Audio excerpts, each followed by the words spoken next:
Selanjutnya, huruf jar bi. Dia memiliki arti yang beraneka ragam. Bisa dengan, di, demi, atau bahkan sering tidak diartikan.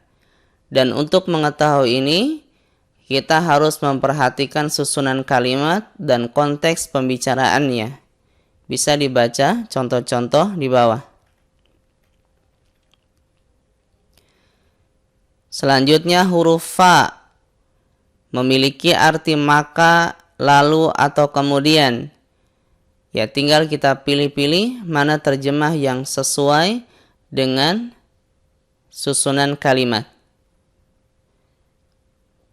Huruf min, dia tidak selalu diterjemahkan dari. Kadang diterjemahkan termasuk, kadang di antara, kadang seperti.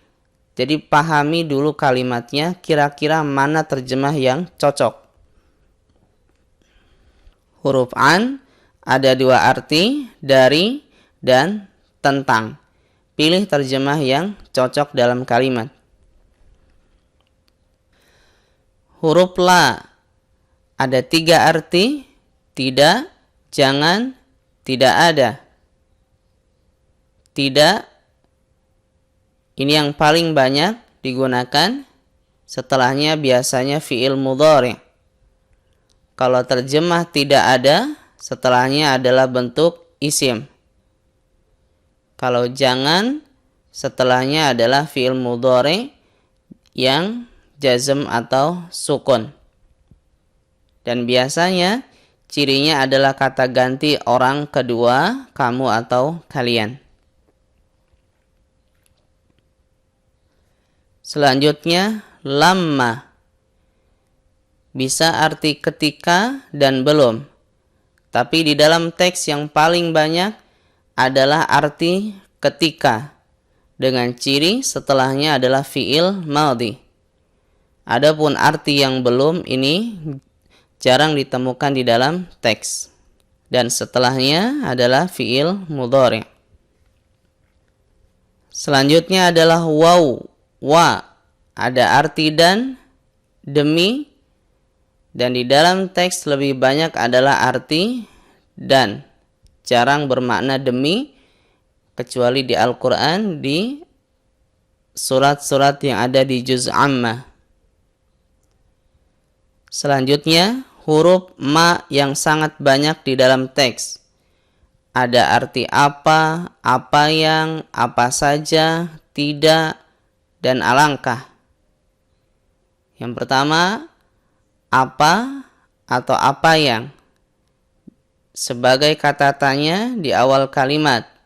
Tapi di dalam teks sangat jarang, biasanya dalam bahasa lisan.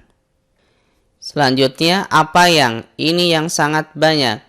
Dan dia berada di tengah kalimat yang berfungsi sebagai kata sambung atau isim mausul. Ada yang artinya tidak jika setelahnya fi'il madhi. Tapi tidak selalu. Karena ada juga yang dia setelahnya fi'il madhi tapi apa yang. Maka untuk mengetahui arti pastinya harus perhatikan susunan kalimat. Selanjutnya, apa saja. Jika berada di awal kalimat yang berfungsi sebagai syarat, ya tapi ini jarang. Selanjutnya bermakna alangkah. Sama, berada di awal kalimat, berfungsi untuk menunjukkan kekaguman. Yang setelahnya adalah isim tafdil, ini juga jarang. Terkadang huruf ma ia terputus dari kalimat atau berada di akhir susunan. Maka dalam kondisi seperti ini, dia menunjukkan nakirah dengan arti sesuatu atau apapun. Seperti ra'aituhu fi makanin ma. Aku melihatnya di suatu tempat. Selanjutnya kata qad. Ada dua arti, sungguh dan terkadang. Jika setelahnya fi'il madhi, artinya sungguh. Jika setelahnya fi'il mudhari, artinya terkadang. Bisa dilihat di contoh. Selanjutnya huruf li. Dia memiliki banyak arti. Yang pertama adalah li setelahnya berupa isim, berarti li-nya adalah huruf jar. Ada 4 arti yang sering dipakai, milik, bagi, untuk, karena. Maka lihat konteks terjemah mana yang lebih tepat dipakai. Selanjutnya, setelahnya fi'il mudhari, maka li di sana adalah li huruf nasab yang bermakna agar atau supaya. Seperti kalimat linafhamal Qur'an, agar memahami Al-Qur'an.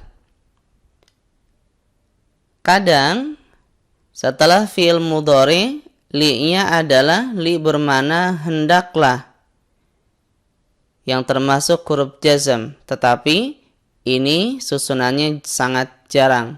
Lebih banyak li yang bermakna agar, supaya, atau untuk. Selanjutnya la adalah huruf takkid sebagai penguat dengan arti sungguh atau benar-benar. Seperti contoh-contoh di bawah. Tapi jika bersambung dengan domir, dia bukan penguat, tapi dia adalah huruf jar yang artinya memiliki. Seperti lahu bintani, ia memiliki 2 anak perempuan. Perbedaan lakin dengan lakinna. Terjemahnya sama, tapi fungsinya yang berbeda. Lakinna itu teman inna, adapun lakin adalah huruf atof. Berarti lakin maka mengikuti kata harokat sebelumnya. Jika domah maka domah. Adapun lakinna, dia teman inna, membuat harokat menjadi fathah. Walakinna naf'ahu.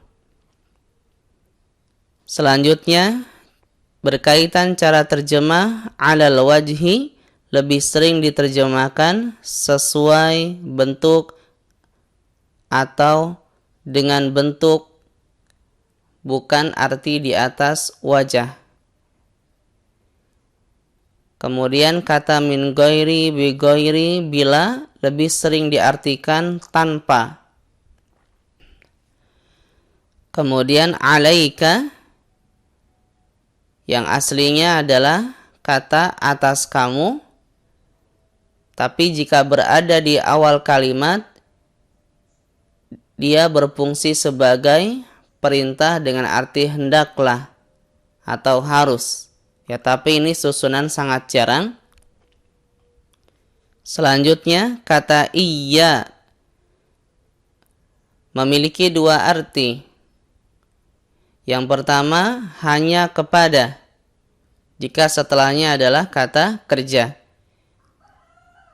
Seperti iyyaka na'budu.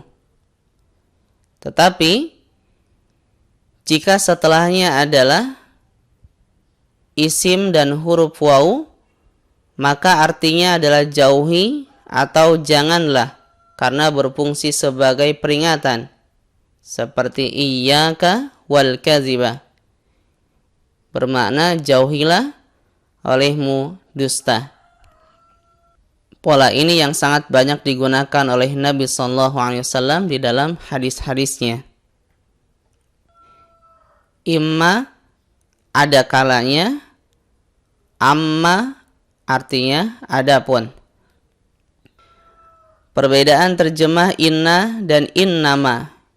Inna artinya sesungguhnya, berfungsi sebagai penguat, yang setelahnya isimnya harus nasab atau fathah yang sudah kita bahas.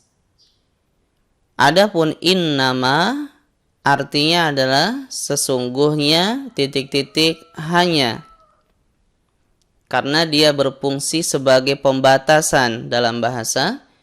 Dan setelahnya kan dulu sudah kita bahas, tetap dibaca dhammah.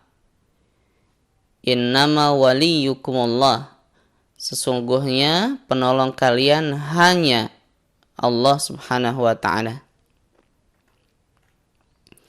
Kemudian kata akhadha, ja'ala, dan ansha'a. Ketiga arti itu bisa menjadi mulai jika predikat atau khobarnya berupa fi'il mudhari'. Tapi ini sangat jarang dalam teks bahasa Arab. Ya, ini hanya pengenalan saja. Selanjutnya adalah la'alla, yang bermakna semoga atau mudah-mudahan. Tapi terkadang jika susunan setelahnya bermakna negatif, dia artinya malah khawatir. Seperti la'allaka rasibun. Ya, khawatir kamu gagal. Dan yang terakhir, min ajli atau li ajli, artinya adalah karena. Walhamdulillahirabbil alamin.